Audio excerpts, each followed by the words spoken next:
नमस्कार, KP news में आपका स्वागत है। मैं हूं पूजा आपके साथ। सबसे पहले देखते हैं मुख्य समाचार। पीएम मोदी ने गुजरात को दी बड़ी सौगात। सूरत डायमंड बोर्स और हाईवे अड्डे के नए टर्मिनल भवन का किया उद्घाटन। जीतू पटवारी बने मध्य प्रदेश में कांग्रेस के प्रदेश अध्यक्ष। कमलनाथ की लेंगे जगह। नागपुर के सोलर एक्सप्लोसिव कंपनी में धमाका, 9 की मौत, 3 घायल। पीएम मोदी आज अपने संसदीय क्षेत्र वाराणसी के 2 दिवसीय दौरे पर। ब्रह्मांड की कोई ताकत जम्मू कश्मीर में अनुच्छेद 370 की वापसी नहीं करा सकती, बोले पीएम नरेंद्र मोदी। लीबिया में प्रवासियों से भरा जहाज डूबा, 61 की मौत की आशंका।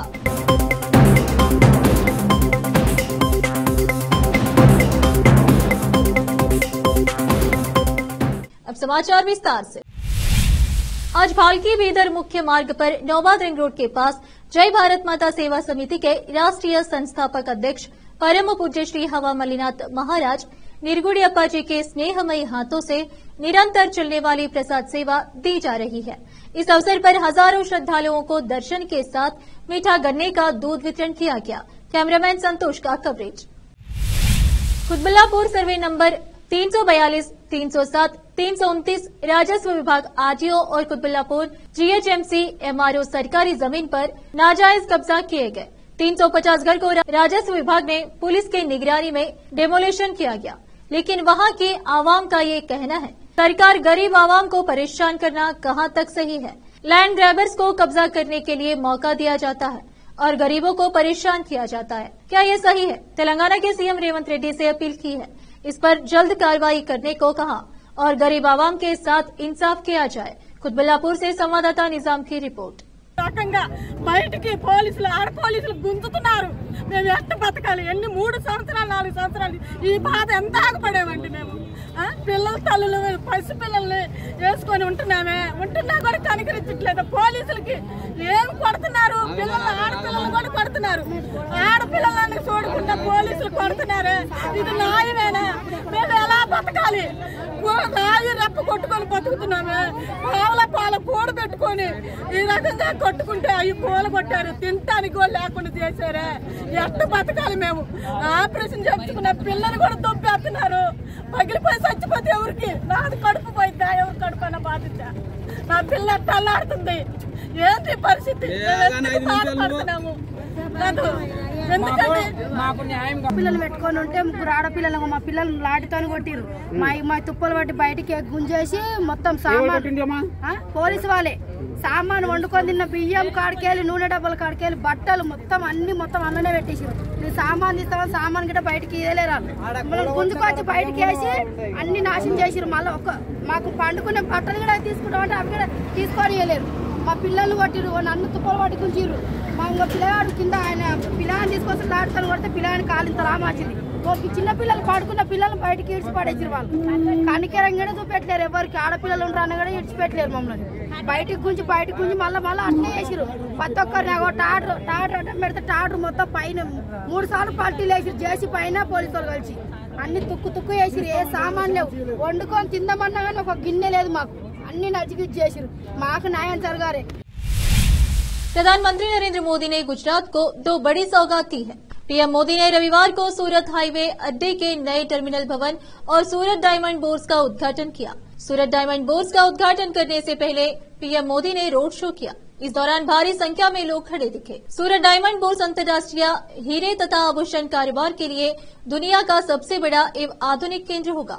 वहीं नया एकीकृत टर्मिनल भवन व्यस्तम अवधि के दौरान 1200 घरेलू यात्रियों और 600 अंतर्राष्ट्रीय यात्रियों को संभालने में सक्षम है और इसमें इस अवधि के दौरान अपनी क्षमता को 3000 यात्रियों तक बढ़ाने की व्यवस्था है। इसके साथ ही इस हवाई अड्डे के यात्रियों को संभालने की वार्षिक क्षमता बढ़कर अब 55 लाख यात्रियों तक हो गई है। टर्मिनल भवन का निर्माण स्थानीय संस्कृति और विरासत के अनुरूप किया गया है। सूरत डायमंड बोर्स की इमारत 67 लाख वर्ग फुट से अधिक के क्षेत्र में फैली है, जो दुनिया का सबसे बड़ा कार्यालय परिसर है। यह सूरत शहर के पास खजोद गांव में स्थित है। यहाँ कच्चे और पॉलिश किए गए हीरों के साथ साथ आभूषणों के व्यापार का एक वैश्विक केंद्र होगा।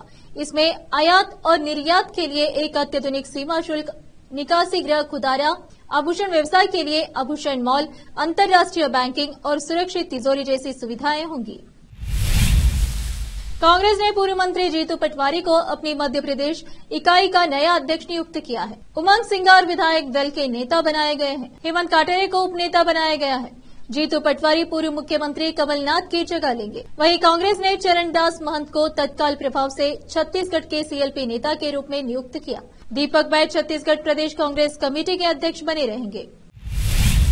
महाराष्ट्र में नागपुर के बाजार गांव में हुए धमाके में 9 लोगों की मौत हो गई है और 3 लोग घायल हुए हैं। बताया जा रहा है कि नागपुर की सोलर एक्सप्लोसिव कंपनी में ये धमाका हुआ है। कास्ट फूड प्लांट में पैकिंग के वक्त ये धमाका हुआ। पुलिस अधिकारियों ने बताया कि जब धमाका हुआ तब कंपनी में 12 लोग मौजूद थे। इस धमाके की चपेटे में कंपनी में मौजूद सभी कर्मचारी आ गए। धमाका इतना तेज था कि इसकी आवाज बेहद दूर तक सुनाई दी। इसके बाद लोगों की भीड़ कंपनी के बाहर जमा हो गई और राहत बचाव कार्य शुरू हुआ। प्रधानमंत्री नरेंद्र मोदी रविवार को अपने संसदीय क्षेत्र वाराणसी के 2 दिवसीय दौरे पर आएंगे और इस दौरान वह काशी तथा आसपास के क्षेत्रों के विकास के लिए 19 करोड़ हजार रुपए से अधिक के 37 परियोजनाओं का शिलान्यास व उद्घाटन करेंगे। यहाँ जारी एक आधिकारिक बयान में कहा गया है कि प्रधानमंत्री रविवार दोपहर बाद यहाँ पहुंचेंगे और प्रदेश की राज्यपाल आनंदीबेन पटेल तथा मुख्यमंत्री योगी आदित्यनाथ उनका स्वागत करेंगे, जिसके बाद वह करीब 25 घंटे काशी में बिताएंगे। वाराणसी दौरे के पहले दिन प्रधानमंत्री मोदी शाम को नमो घाट से काशी तमिल संगमम के दूसरे संस्करण का शुभारंभ करेंगे। पीएम मोदी यहां से कन्याकुमारी से बनारस के लिए काशी तमिल संगमम एक्सप्रेस को हरी झंडी दिखाकर रवाना करेंगे। 17 से 31 दिसंबर तक आयोजित होने वाले काशी तमिल संगमम के दूसरे संस्करण के दौरान तमिलनाडु एवं पुडुचेरी के 1400 गणमान्य वाराणसी, प्रयागराज और अयोध्या की यात्रा करेंगे। साथ ही तमिलनाडु और काशी की कला, संगीत, हथकरघा, हस्तशिल्प, व्यंजन एवं अन्य विशेष उत्पादों की प्रदर्शनी भी लगाई जाएगी। इसके अलावा काशी और तमिलनाडु की संस्कृतियों पर आधारित सांस्कृतिक कार्यक्रमों का भी आयोजन होगा। बयान में कहा गया है कि काशी तमिल संगमम के दूसरे संस्करण में साहित्य, प्राचीन ग्रंथ, दर्शन, अध्यात्म, संगीत, नृत्य, नाटक, योग और आयुर्वेद पर व्याख्यान भी होंगे। इस दौरान राज्यपाल आनंदीबेन पटेल, मुख्यमंत्री योगी आदित्यनाथ, केंद्रीय मंत्री धर्मेंद्र प्रधान, प्रदेश के उप मुख्यमंत्री केशव प्रसाद मौर्य और केंद्रीय राज्य मंत्री डॉक्टर एल मुरुगन भी मौजूद रहेंगे। प्रधानमंत्री मोदी अपने दौरे के दूसरे दिन सोमवार को सेवापुरी विकास खंड के बरकी ग्राम सभा में विकसित भारत संकल्प यात्रा कार्यक्रम में शामिल होंगे। पीएम मोदी वहां से काशी और पूर्वांचल को 19,155 करोड़ की 37 परियोजनाओं का उपहार भी देंगे। इनमें सड़क एवं सेतु, स्वास्थ्य एवं शिक्षा, पुलिस कल्याण, स्मार्ट सिटी एवं नगर विकास परियोजनाएं, रेलवे, हाईवे अड्डे सहित विभिन्न परियोजनाओं का वह लोकार्पण और शिलान्यास करेंगे। अब फिलहाल लेते एक छोटा सा ब्रेक।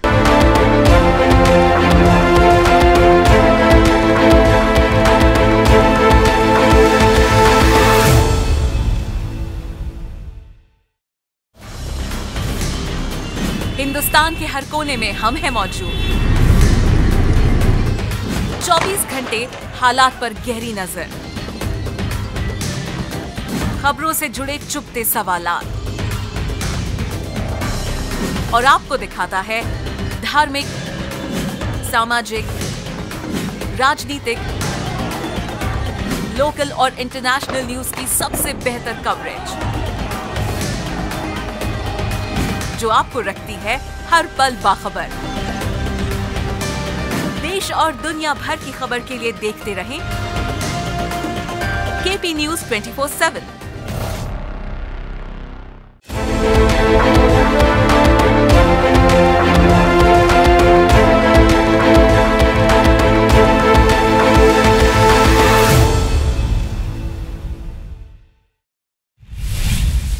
ब्रेक के बाद आपका स्वागत है समाचारों में।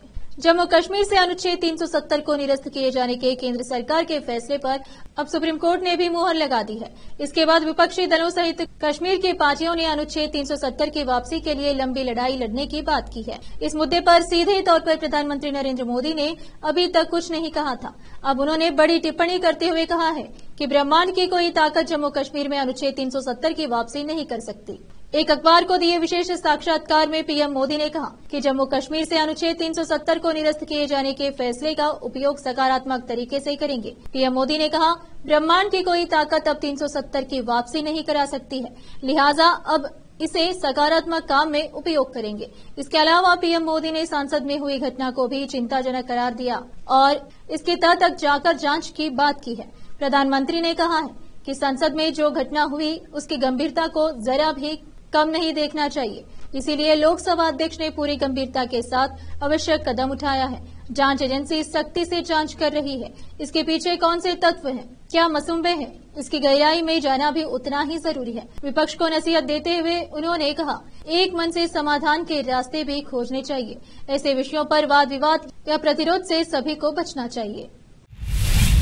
विदेश में पढ़ रहे भारतीय छात्रों की मुश्किलें कम होने का नाम नहीं ले रही है। अब ब्रिटेन में एक इंडियन स्टूडेंट के लापता होने की खबर सामने आई है। इस मामले में मदद के लिए विदेश मंत्री एस जयशंकर से गुहार लगाई गई है। ये गुहार भारतीय जनता पार्टी के ही एक नेता ने छात्र को ढूंढने के लिए केंद्रीय विदेश मंत्री एस जयशंकर से लगाई गई है।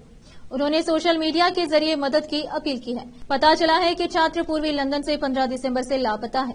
बीजेपी नेता मनजिंदर सिंह सिरसा ने शनिवार 16 दिसंबर को एक्स पूर्व में ट्विटर पर पोस्ट कर इस बारे में जानकारी दी। उनके मुताबिक छात्र का नाम गुरुशमन सिंह भाटिया है। वह लंदन में लाफ्टबोरो विश्वविद्यालय का छात्र है। सिरसा में माइक्रो ब्लॉगिंग साइट पर लिखा, गुरुशमन सिंह भाटिया लाफ्टबोरो विश्वविद्यालय का छात्र है। वह 15 दिसंबर से लापता है। कश्मीर के हंदवाड़ा के एक शख्स ने देश के अलग अलग हिस्सों की 6 से 7 लड़कियों से शादी कर ली। जयपुर में एक छापे में गिरफ्तार होने के बाद उसके कारनामों का भंडाफोड़ हुआ। पुलिस ने जानकारी देते हुए बताया कि 37 साल के सैयद ईशान बुखारी ने धोखाधड़ी करने के लिए खुद को सेना का डॉक्टर, पीएमओ का अधिकारी और एनआईए के कुछ अधिकारियों के साथ घनिष्ठ संबंध बताया था। पुलिस ने कहा कि बुखारी डेटिंग एप्स पर भी सक्रिय था और खुद को अंतर्राष्ट्रीय डिग्रीधारी डॉक्टर बताकर कई लड़कियों के साथ रोमांटिक रिश्ते में था। आरोपी के पास से Cornell university, Canadian health services institute, Christian medical college Vellore के नाम पर फर्जी मेडिकल सर्टिफिकेट जब्त किए गए हैं। छत्तीसगढ़ के बीजापुर जिले में सुरक्षा बलों ने एक निर्माणाधीन सड़क के किनारे नक्सलियों द्वारा लगाए गए 21 आईईडी बरामद किए हैं। पुलिस ने कहा कि आईईडी पालनारा और सावनार आईईडी का वजन 3 से 5 किलोग्राम के बीच है और इन्हें गश्त कर रहे सुरक्षा कर्मियों को नुकसान पहुंचाने के लिए रखा गया था। जिले में एक अन्य घटना में सुरक्षा बलों ने नक्सलियों के साथ मुठभेड़ के बाद पेद्दाकोरम गांव के पास जंगल में एक माओवादी कैंप को ध्वस्त कर दिया है। अब फिलहाल एक छोटा सा ब्रेक।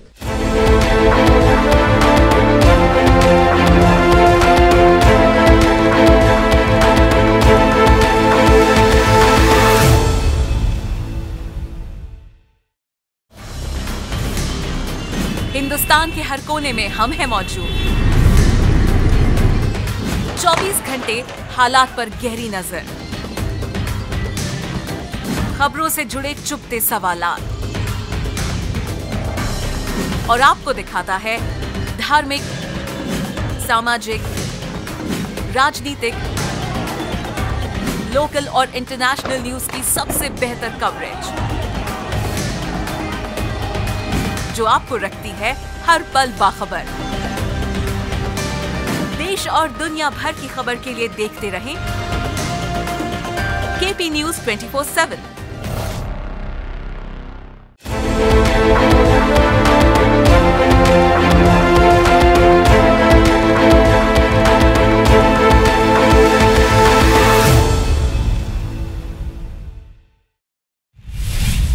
ब्रेक के बाद आपका स्वागत है समाचारों में। जवाहरलाल नेहरू विश्वविद्यालय छात्र संघ यानी JNUSU 23 दिसंबर को मशाल मार्च निकालेगा। छात्र संगठन ने कहा कि विश्वविद्यालय परिसर में प्रदर्शन आयोजित करने वाले छात्रों के खिलाफ शुरू की गई जांच के विरोध में मार्च निकाला जा रहा है। छात्र संघ ने कहा कि प्रशासन ने उनके खिलाफ 5 साल पुराने मामलों में जांच शुरू की है।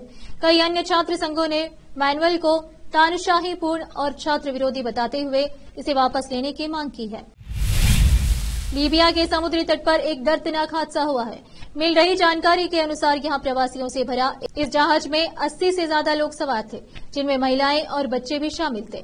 अभी तक मिली जानकारी के अनुसार जहाज के डूबने से 60 से ज्यादा लोगों की मौत की आशंका जताई जा रही है। घटना की सूचना मिलते ही घटनास्थल पर राहत और बचाव का कार्य शुरू कर दिया गया है। बताया जा रहा है कि इस जहाज में 80 से ज्यादा लोग सवार थे। सूत्रों के अनुसार लीबिया में सैन्य गुटों द्वारा मानव तस्करी का एक नेटवर्क फैला हुआ है। इसी नेटवर्क के तहत प्रवासियों को एक जगह से दूसरी जगह भेजा जाता है। कहा जा रहा है कि जो जहाज हादसे का शिकार हुआ है वो प्रवासियों को लेकर लीबिया के रास्ते यूरोप जा रहा था। पहाड़ों पर जारी बर्फबारी दिल्ली में सर्दी का सितम बनकर उभरी है। आलम यह है कि दिल्ली एनसीआर में लगातार पारा गिर रहा है और दिल्ली वासी कड़ाके की सर्दी का सामना कर रहे हैं। आईएमडी का अनुमान मुसीबत को और बढ़ा रहा है और क्योंकि अगले कुछ दिनों में राजधानी का न्यूनतम पारा 5 डिग्री तो अधिकतम पारा 23 डिग्री तक होने की बात कही गई है। दिल्ली एनसीआर समेत यूपी, पंजाब और हरियाणा में अब ठिठुरन बढ़ने लगी है। आने वाले कुछ दिनों में उत्तर भारत के मैदानी इलाकों में शीतलहर का प्रेडिक्शन है। मैदानी इलाकों में घना कोहरा छाने से विजिबिलिटी लो रहने की भी भविष्यवाणी की गई है। वहीं दक्षिण भारत के कई राज्यों में बारिश की बात कही गई है। कुवैत के अमीर शेख नवाफ अल अहमद अल साबा का 16 दिसंबर को 86 साल की उम्र में निधन हो गया। उन्हें एक अज्ञात बीमारी के कारण नवंबर में अस्पताल में भर्ती कराया गया था। नवाफ ने कुवैत के आंतरिक और रक्षा मंत्री के रूप में भी काम किया था। उन्हें अमीर शासक के लिए एक निर्विवाद पसंद माना जाता था। हालांकि विश्लेषकों ने उनकी बढ़ती उम्र के कारण छोटे कार्यालय की भविष्यवाणी की थी। क्राउन प्रिंस शेख मिशाल अल अहमद अल सबा दिवंगत शेख नवाफ अल अहमद अल सबा के उत्तराधिकारी होंगे। आखिर में फिर एक बार देखते हैं मुख्य समाचार। पीएम मोदी ने गुजरात को दी बड़ी सौगात। सूरत डायमंड बोर्स और हाईवे अड्डे के नए टर्मिनल भवन का किया उद्घाटन। जीतू पटवारी बने मध्य प्रदेश में कांग्रेस के प्रदेश अध्यक्ष। कमलनाथ की लेंगे जगह। नागपुर के सोलर एक्सप्लोसिव कंपनी में धमाका, 9 की मौत, 3 घायल। पीएम मोदी आज अपने संसदीय क्षेत्र वाराणसी के 2 दिवसीय दौरे पर। ब्रह्मांड की कोई ताकत जम्मू कश्मीर में अनुच्छेद 370 की वापसी नहीं करा सकती, बोले पीएम नरेंद्र मोदी। लीबिया में प्रवासियों से भरा जहाज डूबा, 61 की मौत की आशंका।